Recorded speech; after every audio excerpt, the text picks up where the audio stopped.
Welcome back, everybody, to Ultimate CNFT. Mike, aka Mr. Ultimate, here with you today, and we're talking to CJ from Whiskees NFTs. I'm very excited to have this man on the show to talk all about the things that he is developing. We're gonna have a good time here today, you guys. CJ, how you doing, bro?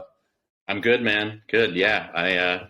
I miss Cali. That's where I was from before we moved over here to Florida. So yeah, it's good. Oh, to you're see in the you. East Coast, Cali, man. Except you guys get bugs and you guys get all the weather things Hurricanes. going on out there. Yeah, right. Yeah. Well, that's not too bad of a change as far as temperature goes. But hey, listen, I'm happy to have you here, bro. We've had a couple of talks before, and you've educated me on your project, so I'm a little bit up to speed, more than obviously a lot of others.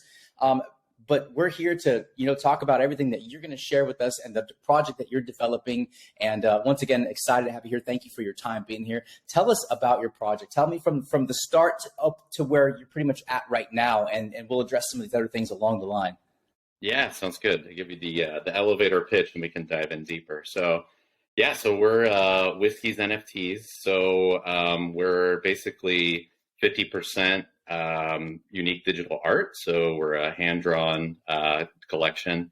And then we're 50% of the mint will go to whiskey cask ownership. So people kind of have that in real life utility. So at a high level, that's kind of what we're all about. I think that a lot of people don't know about whiskey in general and how it can be kind of a profitable asset class, right? That people can own. I would say we're going to focus on Irish and Scotch whiskey. So Irish whiskey made in Ireland, Scotch whiskey made in Scotland. And there's just a lot of value in that. Whiskey is a spirit that actually, when they distill it, it's clear. But as it ages within the wooden barrels, so oak barrels, it actually gets a brownish color, which people are familiar with, right? Have seen. Mm-hmm. And as it ages, essentially the wood helps to take some of the harshness of the alcohol away and also give it a lot of flavor. So as it ages, it increases rarity. Even if you're not a drinker, people probably know, right? Like Scotch, like 40-year, right? Or some of these crazy ones are really, they're really expensive and valuable. Yeah. And so we're kind of trying to bring that through to everybody and educate people on whiskey in the process as well. So That's awesome. I mean, so you're talking to someone here who has no, clue about whiskeys, or doesn't really. I'm not much of a drinker. I drink very, occasionally, simply because I don't really like the taste of alcohol. Sure. But when people are really into their whiskey or into their Scotch or whatever it may be, and whiskey is one of those alcohols I know. I used to be a bartender, so I definitely know about alcohol and how people have their preferences and all these things. And yes, some of these can get pretty costly. And so again, coming from somebody who doesn't know anything about whiskey on a personal note, from an investment standpoint, we're talking about something that, kind of gets better with age, kind of like a fine wine, I guess you can say, or a fine whiskey. And from what you've told me, and I probably knew this, but it refreshed my memory from our conversation, to be classified as an Irish whiskey, it has to be brewed in Ireland, correct? That's right. Yeah, it has to be distilled in Ireland for at least 3 years, and then it's the same in Scotland, so it has to be 3 years. So I think that's where we kind of come in. So we've partnered with a company that's based out of the UK, out of London, actually. So they kind of have a lot of expertise in this to help us match which whiskeys we're going to try to get and provide. But one thing I guess that is often overlooked is that these distilleries, right, they have upfront costs that they have to pay for, right? Labor, just materials, all those things. And so a lot of times they don't want to necessarily make it and then have to wait, upwards of 10 years in some cases, right, to actually get like payback, right, or to see profits from that whiskey making. So what they try to do is they try to match with different investors or people, or even other distilleries in some cases, right, blenders and stuff like that. And they try to basically, get profit now. So the way it works is we sell it at year 0, and then as it ages, it accrues that value. So it's really good from a investment standpoint. It earns roughly, now none of this is guaranteed, but it earns roughly like 15 to 20% per year. Just on average. But there's a lot of things that go into that, right? Like what type of distillery, is it in demand whiskey? What's the global demand of that time? So there's a lot of different pieces of that. But in general, it's just it's just a really, I think, a different and unique thing that it's not correlated also. I think that's super important to know. It's not correlated to bear markets, does good. Bull markets, does good, right? It's it's in, if you look at a whiskey graph of like prices and stuff, it doesn't done nothing but increase it. And I think, as you know, we're more globalized economy, right? Like, I think it has like a status symbol with it too, a little bit, right? People like to drink it. And I think that is really helping with a lot of the pricing, and just the rarity. You can't create a 10-year-old whiskey out of nowhere, right? You have to, there's supply and demand issues there, right? Like, it literally has to age within a barrel for a certain amount of time. And the demand isn't slowing. So I think it's just, I don't know. I feel like it's a great opportunity for people and just in general. Very interesting. So, I'm a macroeconomic guy. I got into crypto, coming from being a gold and silver bug, and then it led me to NFTs to where I am today. But essentially what I'm starting to understand here is that whiskey's not necessarily affected by macroeconomics. In other words, it's, people are happy, they drink. People are, bummed out, they drink. And whiskey, again, one of those things where if you're really into the whiskey, you're into your brands and stuff like that. But you said something earlier, and this may be a misplaced question or whatever, but you said that they sell at year 0, but then they take this time to age. What exactly did you mean by that? Yeah, so year 0 means that that's when it's initially filled at the distillery. So when you distill whiskey, like I said, it's kind of that clear color. So it almost looks like a vodka or something, right? But it's very harsh. If you had it then, it's just not, taste-wise, you're not gonna really love it at that time point. So it needs that aging to essentially, mellow out and get that flavor that it's so widely known for. So age 0 is just the year that we would acquire the casks from the distilleries. Yep. Oh, okay. I get you. And so now we're talking, about an NFT project. We're talking about which we all know, we all love, we all see the potential with the NFTs. There are many people who I continue to try and reach out to on my YouTube channel that don't know anything about NFTs, to integrate them into the world of NFTs, so they realize we're not just talking about cartoon pictures, PFP profiles, which are cool. They have their place, but business and like IRL business and NFTs are starting to integrate, which is really great, because I'm starting to see people showcasing all these ideas that they would have that maybe would have been a brick and mortar, or maybe would have been a different kind of business, but they're tying them into NFTs. And so tell me about, your NFTs and how they're tying into this production of whiskey, this ownership of whiskey, or whatever it may be that you're developing. And I'd like to get into the art as well in a little bit here. But for those people who don't know anything about NFTs and understand that there's so much more to what we're building here in these various platforms, and how much, IRL can be tied to an NFT, I think your project is a perfect example of, long-term basically vision and how the two kind of really help each other out. Yeah, I think it's true. I mean, I think that, like you said, it started as PFPs, right? Ownership rights to different awesome art. And I think like there's a lot of great projects out there on Cardano, other ecosystems that are really trying to like push the boundaries, right? And say, hey, this is a way for us to kind of get, ownership for these in real life assets across a variety of people, right? That might be interested, where there were some limitations in the past, I think, with other methods to do it. Whiskey is a good example. I think that to really get into whiskey cask ownership, the minimum that you usually have to spend is like $25,000 US. So there's a high barrier to entry to get into that too. And then also, there's the expertise, right? Am I investing in the right distillery? Did I make the right cask selection? There's all these things that kind of go into that. And I think that's where we're trying to bridge the gap and say, hey, you don't have to do a lot of those things, right? If you want to spend $50, great, we got you, right? You want to spend $1,000, we got you. So I just think there's a lot of different ways that, we can help, with that. And like you said, in general, there's so many good crypto projects. Like I love Goofy Gophers on Cardano, right? They're doing an awesome job of mining that stuff. So I just think that we're just like tapping in, and it's just going to explode from here with what you can do with NFTs, and it's just, I don't know. I'm excited, man. That's honestly why I created the project, right? It's like, I love in real life use cases, and it just kind of like drives me and fuels me. And I think that we just kind of found a great way to utilize that within the Cardano ecosystem. Yeah, I mean, that's really cool. It's obviously it's very niche, because you're also taking part in something that, because it's niche, you kind of get that first handle on it, and you get your name out there. And obviously, so I've got to ask you, are you a whiskey lover yourself? Is this something that comes from your desire to enjoy good whiskey? It is, yeah. So I would say, in college or whatever, right? I feel like all of us were just drinking whatever we could. So I was not very refined, let's put it that way, right? I wasn't a connoisseur. But as I grew up a little bit, and I would credit my father-in-law. He is a huge Scotch guy, and so I think he first got me on some of the Islas, which are really peaty. So peated means that they use a certain type of fuel to dry the malted barley, and that gives it like a smoky flavor essentially to the whiskey. So you'll hear like the Scotch is usually renowned for their peatedness. But I remember he busted out this bottle, and it was Lefroy 10-year. And it was so peated. I was drinking. I'm like, is this like gasoline or something? Right? You're like, this is horrible. And then as you kind of, as you have it more, I think it grows on you. And there's so many different types of whiskeys. It's like an art, right? It's like a culinary, or like distilling. It's like beer, right? There's so many different varieties that you can have. Right.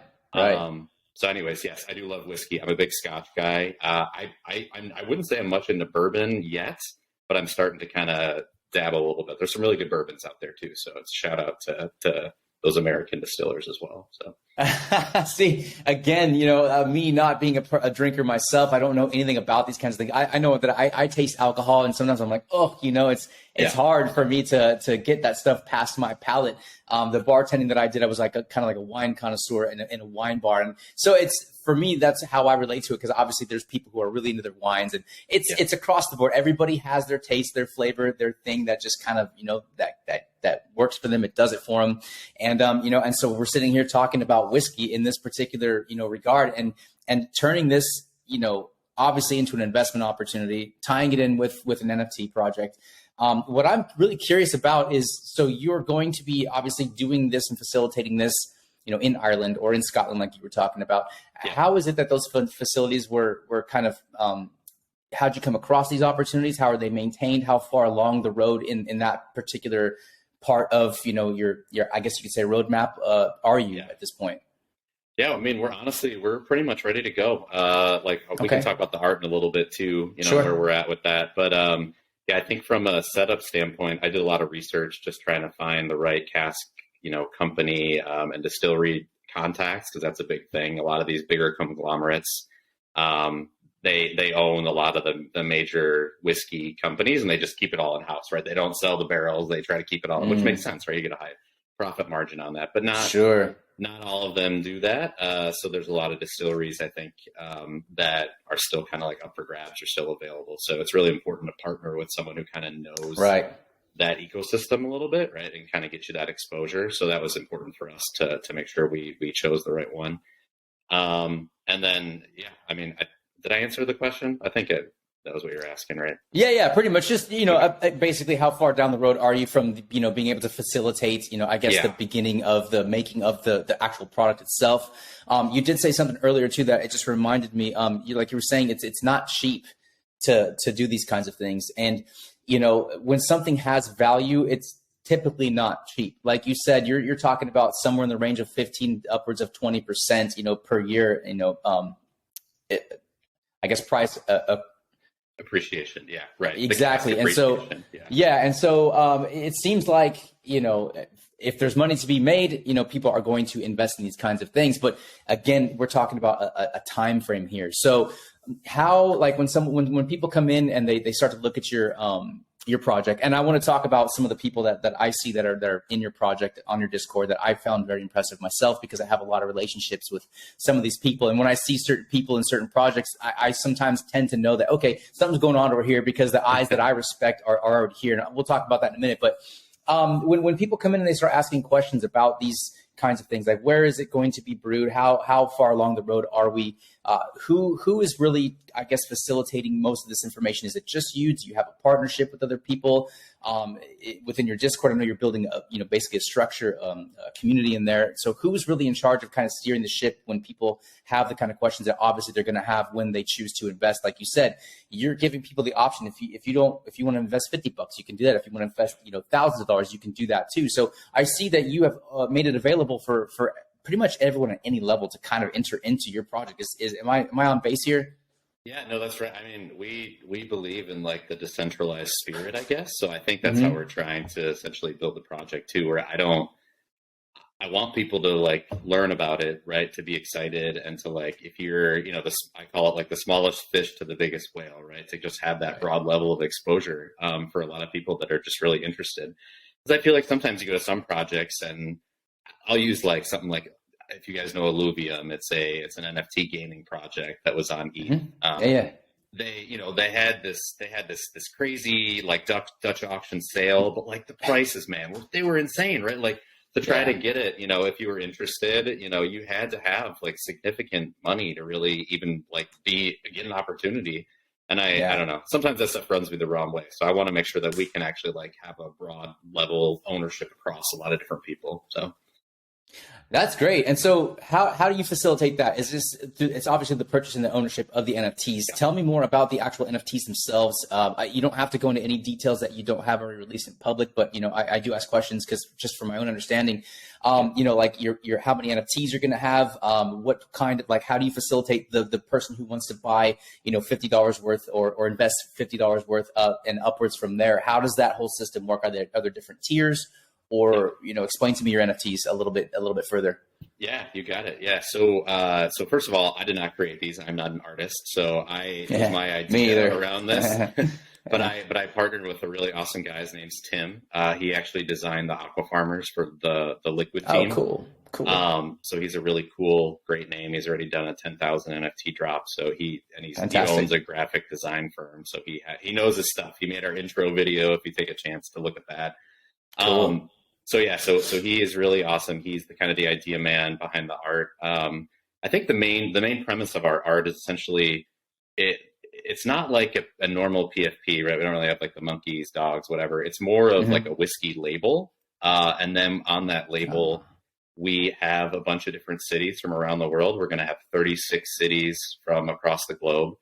And it's almost like a condo setting. So we want people to basically see themselves like looking out at cities, maybe where they're from, maybe where they want to visit, or maybe just some places they like, and kind of match that within the NFT. So it's really just kind of having a glass of whiskey, enjoying life, seeing yourself within that NFT. And it's kind of that personalization piece of it. So that's kind of where we're going with that. Now, to your second question was like, okay, well, how do I know the small, $50 versus the higher one? So we have 6 rarity tiers.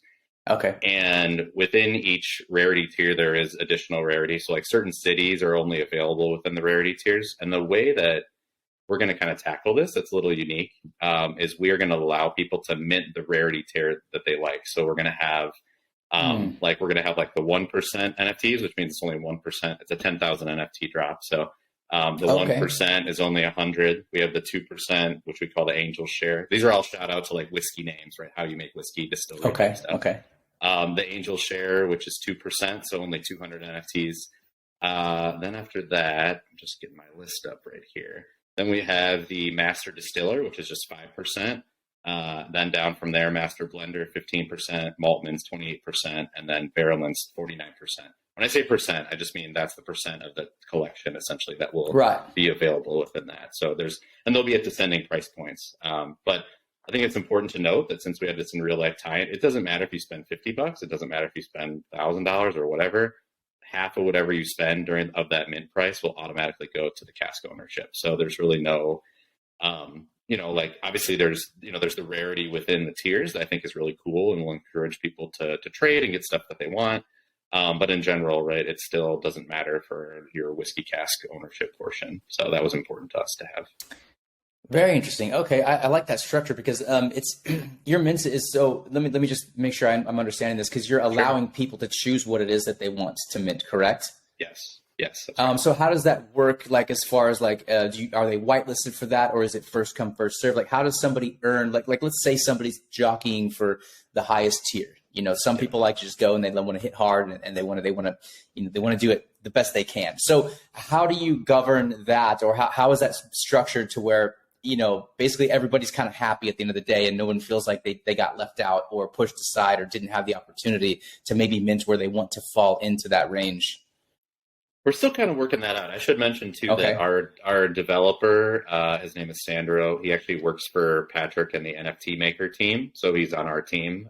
So we're gonna try to use the NMKR minting tool essentially on our site. So he kind of knows that thing front and back, which is great to have his expertise where we don't have to really mess around with that on our end. But we're still trying to figure that out a little bit. I think I think, it's going to be a first come, first serve basis. I don't think we'll be able to like please everybody, You're not going to be able to please everybody. I don't care what project you have. There's always going to be somebody who's not happy. Yeah, exactly. That's good though, that you recognize that. That's good. Yeah. So I think, we will have a whitelist. We've already been giving away spots. We've had a lot of different like events that we've been running and stuff like that. We like, for example, our first 100 Discord members, we gave whitelist to them just to say thank you for just for being around since October.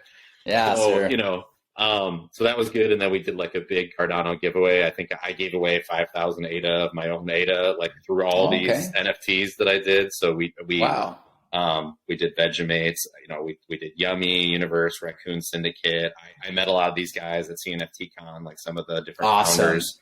So it was really cool, but yeah, at the end of the day, I think, the structure I hope will be successful, but it is new, right? So I think there will probably be some things that people don't love, but I think it gets a lot more, I don't know, a little more access, I think, for people to really kind of go in and see what they want. I mean, I should mention, right, if you want to spend $1,000 on it, you can buy Barrelman, our lowest NFT tier for $50. You can just buy 1,000 worth of that, right? It's the same WhiskyCast ownership. Or if you just want to do it all in one go with one NFT, great. Just get the highest level, right? Right. So. Well, it's cool. I love the way that's structured, and I love your transparency as well, because you're basically saying, hey, like, number one, I'm never going to be able to please everybody, and I accept that, which is a great, unfortunately, but that's the general public. We want to make everybody happy, but the understanding of that is, something that I think the sooner people get a grasp on that as founders, the better. And so essentially as well, there's nothing wrong with a first come, first serve, motto in my opinion, because information in this space is everything. The information that you have is very crucial. Timing in the market is very important. Sometimes it's more important than how much you have to play with or whatever, or invest with. So the first come, first serve method is great, I think. And I think the only difference between maybe somebody who wants to say we can just have a bunch of the lower tier ones, it's the same percentage. People love the rarities, man. People love the rare NFTs. Right. People we're collectors here. Every single one of us in this market has some sort of collectability instinct within us that really kind of grabs us and brings us into the NFT world and says, yeah, I like this. I like the collectability. So that's pretty cool as well. And again, your transparency saying, hey, this is something new. And not being afraid to try something new and have maybe some kinks that need to be worked out through that process or whatever. I really like your approach, man. This is eye-opening for myself as well, because like I said, we've had these talks before, but I'm kind of getting re-educated on a deeper level of your project, and it's actually pretty exciting. The more I hear you talk about it, the more I want to be an investor. I don't have to drink whiskey or even like whiskey. No, you do not. I'll tell you that right now. You don't even know anything, right? That nothing. Just own an NFT. That's it. Yeah. You're just making it easy for people who are like, hey, you know what? I don't care about whiskey, the product itself, but I'm an investor. And like, this is me speaking from my own standpoint, my own view here. I'm an investor, man. I like to make my investments work for me and make money. I mean, that's what we're all here to do, And so, there's something to be said about a long-term value that, people, and I say this all the time, if you're a smart investor, you've got all three phases. You've got short, medium, and long-term investments in whatever your portfolio is made up of. And if you govern these things correctly, you're going to be successful. If you do the research and do the work, you're going to be successful. Now, here it is. You guys are doing the research and facilitating these things. All people have to do to simply take part in it is buy an NFT. And maybe be part of the community, maybe look around a little bit, stay up to date on what's going on. But you said something, again, that we talked about earlier. It's almost kind of like there's nothing in the world is foolproof. We know that. Right. But again, making whiskey, it sounds to me like it's something that, like you said, bear or bull, it seems to work. It seems to year over year increase in value. And it's because of what you said. Supply and demand is the number one factor in all investments. That's where it's at. You can't make 10-year aged, 15-year aged, 8-year aged, whatever it may be. Literally impossible. You just can't do that. And so that to me is probably definitely what makes it a stable, investment. And so, You mentioned something earlier a few minutes ago. You said something about, rewarding your first people, the OGs, which I also think is a great thing to do. Always reward the people who are helping you from the bottom build up. You mentioned October. You mentioned that you were at, CNFTCon. I didn't get a chance to go do that last year. I'm going to be doing it this year. But so it sounds to me like this project has been in the works for a while. When did you take like this idea that you had and actually start to develop it into, the delivering of an actual project? Yeah, I would say we probably really started probably around early summer of last year. So it was important for me I knew that the art was a big thing, right? Like I wanted to make sure that the art was unique and cool and just wasn't some shoddy thing that I could make myself, right? My 6-year-old daughter could draw. So, right. So that was important to me. So I was really happy to get paired and find Tim, and shout out to him. Like I said, he's done awesome. And yeah, anyway, so that's when we hit the ground running. I knew right away that we wanted to go to CNFTCon and just meet people and just kind of get the word out there. I felt like a used car salesman, right? Because I was talking to people. I had cards and stuff. I wasn't pushy. I'm not too pushy in general. But I think people were interested, and it got me really excited. And I was like, man, we got to keep this going, And so we went to Rare Bloom the next week too, which was really fun and really cool to see people. And I think I just wanted people to know who I was and just kind of see my face, right? Like, this is me. I'm behind this, right? Like, so people have that, I don't know if you call it a doxing. It kind of is, I guess, right? So just like, I'm not just somebody behind a keyboard that nobody has ever seen or behind a computer screen. So I think that was important for me as well. So, yeah. Look, man, I totally agree. And, I love these founder interviews and I tell people all the time, look, people oftentimes, there's hype and there's people. And a lot of times people are investing in the people who are, running the show and creating these ideas. And that's what I love about NFTs. The individuality of someone's creativity can be shown through a project. And I love it when people come on my show and they talk, and you can hear that voice and you can see that face and you can get to kind of know that person. And I'm very passionate about protecting this space. I think that even though it's not an official docs, it's still like, hey, I'm a real person. I'm not just somebody that you don't know where I'm at or what my intentions are. There are people out there in the world that are really good at reading people. I'm one of those people. And, the fact that you, before you even had the development of this project down the road, created to where you're at now, being at CNFTCon, it was big. I commend you for that. And then going to the next one, Rare Bloom, was that the one in Colorado or where was that one? Colorado. Yep. Yeah, that's awesome, man. It's you're putting yourself out there, and like you said, you feel like maybe a used car salesman, but really at the end of the day, we're here promoting our projects. We're here, developing and marketing all these things, these facets they play into a part of a successful project, in my opinion. And shout out to you for going out there and doing these things. But then, like you said, people getting excited about your idea. That sometimes the drive and the motivation that you have to do something that is outside the box and is different than whatever anything else is going on. Sometimes you need that little bump of encouragement to be like, okay, it's not just me who thinks this is cool. There are other people who, see this as well. And that's funny because it reminds me of something. Like I said, there are some people, and I want to give some shout outs if you don't mind. Sure, some people that are in your Discord and people that I'm familiar with. And again, like I said earlier, when I see certain people in this space, and somebody sends me to a new project, hey, Mike, go check out this project, deep dive this project, let me know what you think. And I jump in there and I see a list of names and I'm like, these guys are already here. Like this is at least somewhat of a good sign because they see enough to be able to be like, I want to be a part of this community, because it takes time to be part of communities. But I jump in there and I see people like Osiris Green. Shout out to my boy Osiris. I seen Zebit. I seen Lavender Jones. You got a couple of Ancient Dragon Alliance people in there, AW Sigma, great people who know the space, know how to develop a project and market a project. You got Into It Deep, a good friend of mine, people who are members of my, tier 3 paid subscription member club. These people are all smart investors, in my opinion. We got Shooter McGavern. Shooter, that guy's everywhere, man. Super cool guy. You got Floki. Yeah, you got C-Pop and Professor Z. From Raccoon Syndicate, and C-Pop from SASE, the Stank Apes. You had said something to me, actually, Cardano Thor. I mean, come on now, let's go. Tiago, we got some heavy hitters up in here, and I love to see it. Nightmare, shout out to my boy Nightmare. If you don't mind talking about this, because you guys do share some sort of similarities as far as the IRL and attaching it to a product, which we're starting to see more of in the space. So talking about SASE, the Stan Cape Speakeasy fam, great group of dudes, man. Worked real hard to get their project to mint out. They finally sold out not too long ago. They've got the, and I've featured them on my channel before. So for those of you who are tuning in, there's other, great founder interviews to watch as well. That is one of them. I interviewed them a couple times on my channel. They've got a beer product, and they've got an actual, a brewery in Pennsylvania that they're doing a bunch of stuff with. So you said that you guys have spoken with each other, right? Yeah. Just through Discord a couple times. I think we kind of realized how, we could share some similarities or share some just knowledge between each other. So I think we're both like, we want to do a collab, and we're just trying to figure out what that means, right? How that is. So, one thing is like our whiskey will be in Ireland and Scotland. They're in Finland, right? So in the US. Yeah.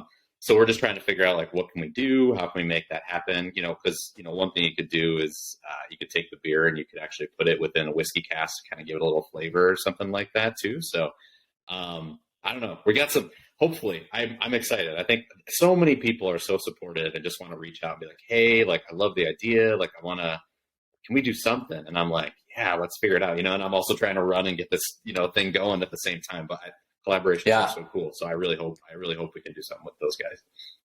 I agree. And, that brings me to another subject that I talk about often, because this is what I'm very involved in myself. I've got a few things developing on my end that I'm really trying to expand this particular subject. But, I think you picked the right place to do your NFT project. Cardano, we're different here. We do collabs. I don't know much about other, chains. I will be breaking into some of those things because I do want to know more about this stuff and expand my role and my channel and everything. But Cardano, man, there's so much encouragement here. There are so many people who are like, this is so awesome for me personally. I want you to be successful as well. We don't have that tribalism compete. Let's smash the competition. It's like, let's all kind of do better together and create a really good ecosystem that people are going to want to be a part of. And I love that. So, hearing these kinds of things, again, seeing some of the names that are in, your project, I was very impressed with that, because it just shows that there's a lot of people besides yourself. We can easily as founders live in an echo chamber or be stuck in our own Discord and be like, oh, everybody loves what I'm doing. But then like we forget that there's a bigger picture out there. And when you start to get that encouragement, it really does help with the development of what you're putting out there. So I love to hear that you're in talks even with people like, the SASE fam who know what it's like to, bring a project to mint it out successfully. They've got these cool ideas with their beer cans and all the stuff that they're doing. And, that you guys can work together in some capacity, because it's an IRL business that you're creating here. And that leads me to another question here that just kind of came up in my mind. So you own these NFTs, you own a portion of the business that's being developed. So as this whiskey, let's fast forward here to 3 years down the line, 5 years down the line, whatever it may be, however long we got to go to get some of this actual product to, market.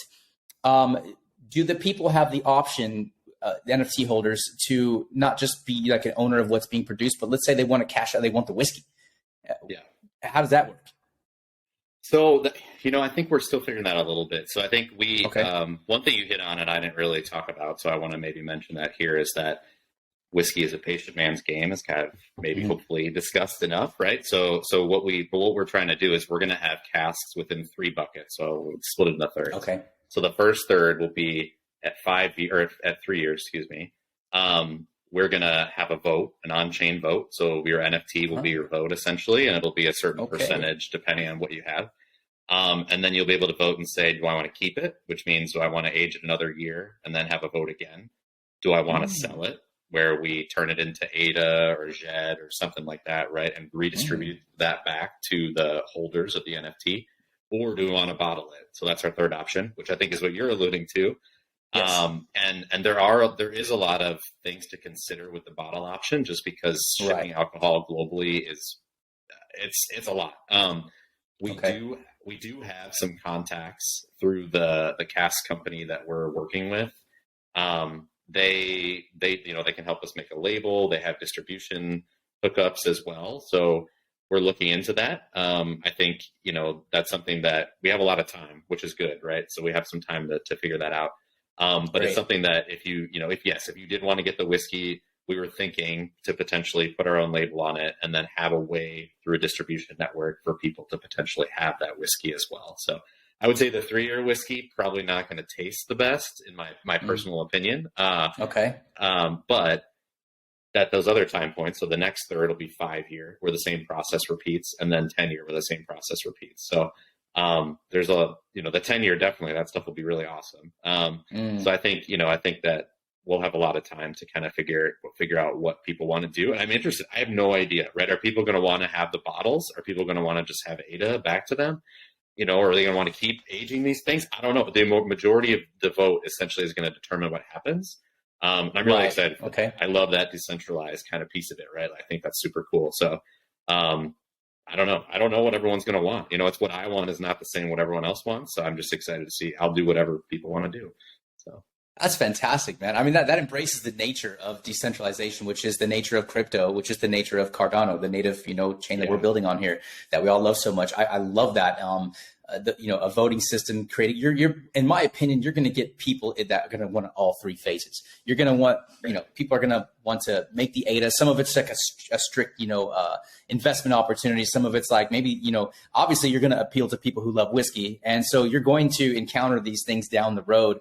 It's going to be interesting to see how this unfolds. And I love the fact that you're out here saying, look, this is a patient man's game. This is not, maybe you're, make $1 today and turn it into $2 tomorrow. I don't know how these things are going to work, but I know that I'm excited to mint the project. Like I said, I'm going to dabble in it. I'm not going to be the kind of guy who's going to be like, I want the whiskey on my doorstep. But I know that, alcohol is a huge business. There are bars out there who serve whiskey and good whiskey. You can go to the store and spend money. And so there's obviously ways to ship things. I don't, like you said, you don't know all the ins and outs of that. I don't either. I'm assuming you're going to be learning those things, but there are going to be people who ask those questions. I suppose those people will probably be comfortable enough to invest at the point to be like, where, these things won't matter quite yet, because there is time, like you said, to facilitate that. You can't just make 10-year whiskey. And so for myself here, I guess it's just kind of a selfish question because I don't know. You talk about the 10-year whiskey. Is that like the pinnacle of a development of a whiskey? Do they have ones that go longer? Can you overage whiskey? Like, how does that work? I would say you can't really overage it. One interesting thing about whiskey is that you lose about 2% per year. And they have a really cool name for it. They call it the angel share, because they say that just goes to God, right? That just goes straight up. Never heard that. That's funny. Yeah. So that's actually where our 2% NFTs, we're calling them the angel share too. So just kind of a nod to that. But anyways, okay, that's cool. So that's cool. So like you lose it as it continues to age. I would say that 10-year scotch is probably like, that's where you start to get like a really good scotch, right? Like, and it can go all the way up to, God knows, 50, 60 years in some cases. Oh, but okay. The one thing with those is you actually have to switch those to another barrel. So a barrel usually hits its life around like 20, 25 years, meaning that it can't really get much more from the wood, right? It can't really get much more flavor. So after that, my personal opinion, 20 plus years is really status quo, right? Like, it's more of like I have this much money, right? This is why I can buy a whiskey that's X amount, which I would love to try them, right? Like have them, like have them around. But I think in general, like 20 years is, whatever. Those are probably like the high end, like really high end whiskeys. And 10 years is, I think, those are really good whiskeys too. So I just feel like that, but hitting that 10-year time point is definitely a milestone where the value is really good at that point in time. So. Oh, that's awesome, man. I mean, I'm definitely getting a whiskey education here through this, understanding of learning about these things. And quite interesting how they have, the barrels have an expiration date pretty much, and you can only kind of go so far with that. So when you say they lose 2%, is this like from an evaporation? Like what is that? And is that typical for alcohol to lose, an aged alcohol to lose a certain percentage along the way? Yeah, that's right. Yeah. I mean, there's a lot of factors that affect evaporation. I think like altitude is one, overall temperature per year is two. Sure. The way it works, right, essentially is why they picked oak. It's the best wood that allows the alcohol basically to go into the wood and then come back out with the coldness. So, really? So actually it's interesting. Like bourbon is in an environment, right? You think about Kentucky or Tennessee, people probably tell me it's Tennessee whiskey, but it's similar bourbon anyway, so it's all made with corn. But anyways, that temperature extreme is a lot more extreme than somewhere like Scotland or Ireland because sure, it's colder. Hotter and colder, like both at extremes. So they actually say that bourbons age faster in the U.S. than, say, the Scottish and Irish whiskey is. So I don't know whether you can taste that in the flavors. I think it's up to like the different ingredients you use. So usually the Irish or so Scotch is all barley, and usually it's malted barley is what's been being used. There are instances where it can be unmalted, but in Ireland it's kind of the same thing where usually I'll call it the good stuff is usually with barley as well. Now in the U.S. it's mostly corn based, right? Because corn is a huge product. So all the bourbons are made with corn. So anyways, I could probably talk about this far too long, but I guess at the end of the day, yeah, there's a lot of value though to get to 10 years. I feel like that's a really great time point for a whiskey to be aged. It just is really smooth. It's really tastes great, and it just has a lot of rarity at that point in time too. So. Right. That's really cool. The rarity factor. I like that part. I'll be honest with you, having this conversation makes me want to go out there and try a whiskey. I can't remember the last time that I've actually tried any sort of whiskey or any sort of bourbon or I don't even really actually know the difference between that and Scotch. Is there such a thing as Scotch whiskey? Like, if I'm remembering correctly, is that what's the difference between a Scotch and a whiskey? So whiskey, or are they the same? They're the same. So Scotch whiskey, all that means is that it's made within Scotland. Literally, you could. Oh, okay.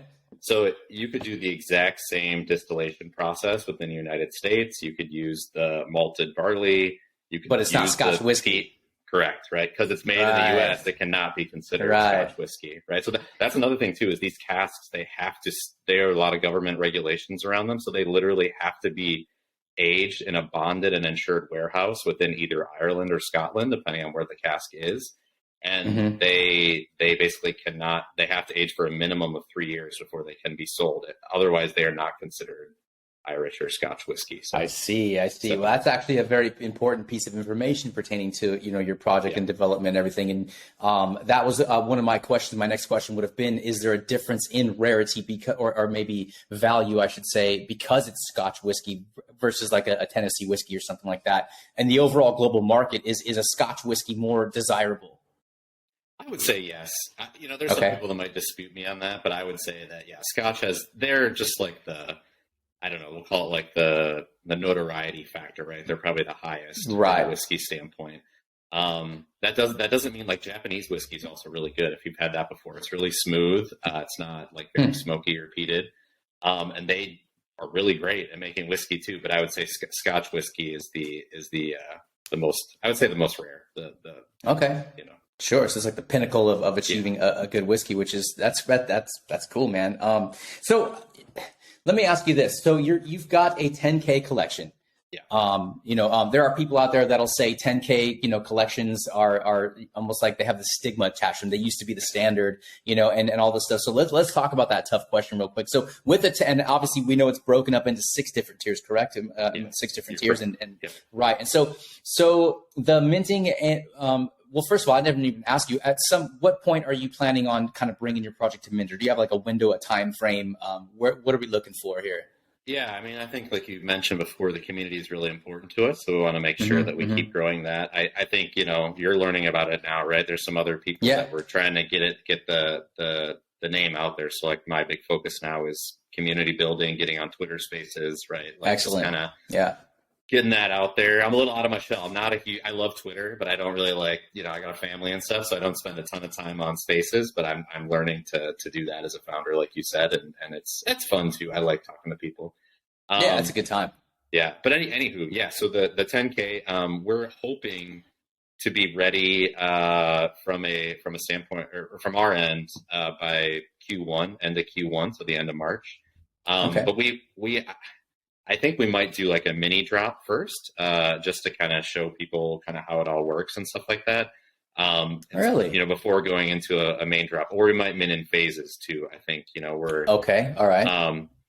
So I guess we're undecided on the method yet. And I think we want to make sure that, the more that are minted, the higher discount we actually get on the casks. So it actually benefits everyone if we mint more, just from the standpoint of, we have a better wholesale discount essentially from that standpoint. Sure. That plays into the economics. Yeah, and that's hey, it takes money to make money, and obviously, bulk is a thing.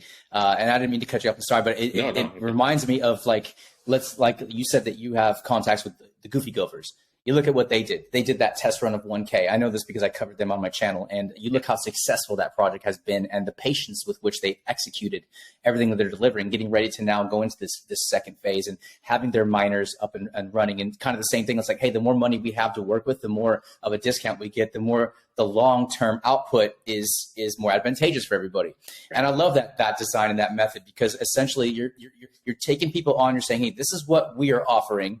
It's maybe not for everybody, but if you want to be a part of this, this is what you're investing into. And I love that idea. And the fact that, you do have a 10K run at the end of the day, however you decide to deliver that to the market, and the market will accept and absorb that, being open-ended on that, I think is a really good idea for what it is that you're putting out there and what you're offering. And it is different and it is exciting. And I hope that people at this point are very educated up to this point as to what it is that you are developing here. And I'm curious to see how you come along too. So, hearing the fact that you're a founder who, number one, has a passion for what it is that you are creating. I love that. If you're passionate about what you're doing and you love what you do, you're going to naturally do a better job rather than let's just come in here. I've got this great, computer art and let's make a bunch of money because we can.